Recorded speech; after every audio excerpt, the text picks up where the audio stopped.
Hello everyone, আমার মতো কে কে এই ডাবর গ্লোবারি ফেস ক্লিনজারটাকে ফেস টোনার হিসেবে বাড়িতে নিয়ে এসে ভুল করেছো?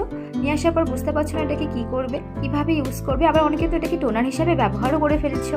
তো চলো আজকে এই ভিডিওতে দেখাবো তোমাদেরকে যে কীভাবে তোমরা এটাকে ইউজ করতে পারো। তো এটা দেখো একটা প্লাস্টিক বোতলে আসে, এটার কোয়ান্টিটি হচ্ছে 100 ml, এটার দাম হচ্ছে 95 টাকা।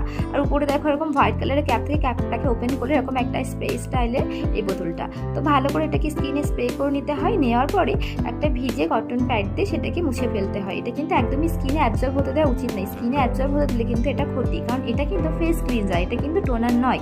আর যে কোনো ডিআইওয়াইও কিন্তু এটা আমরা ইউজ করতে পারি না।